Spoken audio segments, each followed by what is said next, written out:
Hi, my name is Nathan Toy, and welcome to my Week 7 reflection about connecting the entire system.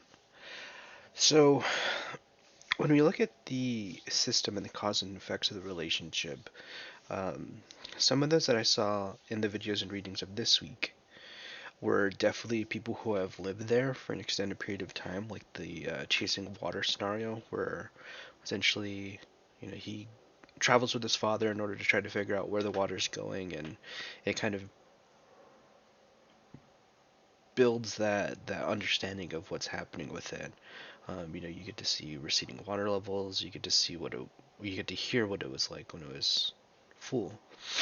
In addition to that, we also have people that are very dependent on it, like the Cucupas, who are river people that utilize the river for a lot of fishing. And with the receding water levels, obviously there's not as much fish in these areas, and that's a whole culture that is threatened to go extinct. And you have the Sonoran Institute, who, was able to bring um, water back with the pulse flow um, back into the Mexicali Valley, which actually in turn affected the Cucupas because now they have hope that their culture will be able to flourish again. And with the woodlands returning, hopefully that means more fish return, and then that provides a source of food for all the people in the surrounding community.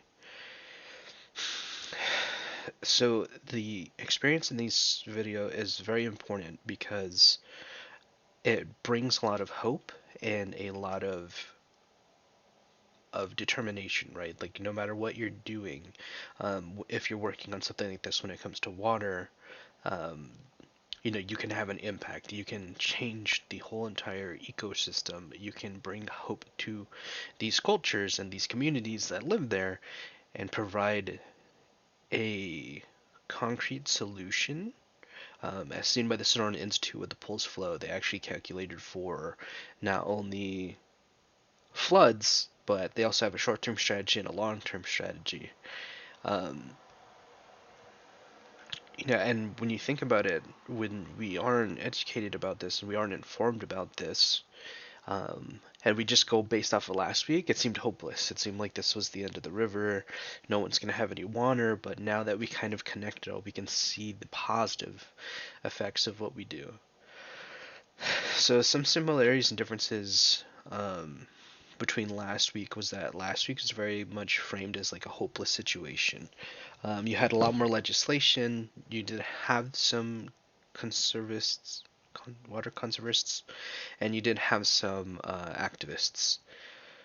But most of it was pretty much like, hey, these levels are hitting critical.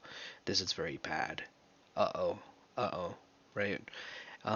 These are the people that are being impacted very negatively. These are all the bad things that are happening and everything like that. It was much less restoration of hope and restoration of the river compared to this week. However, I feel that both this week and last week had that connection of we need to do something about this. It's just how were they going to do it and how are they going to figure that out, right? Legislation knows how to run it by the books and how to follow the protocols and laws that are enacted, while the Sonoran Institute and most of these people in this week are more akin to figure out how to make it work in terms of the physical aspects of it, like diverting water or restoration of the pulse flow and things like that. Um, and so I feel like it's a very much a difference of hope versus hopelessness, but similarities of the impact of this water, which is very important. So I feel a lot more positive and a lot more happy to know that the pulse flow is restored, and eventually, the Cucupas can have their culture back, and their surrounding community can have their fish back, which will be great.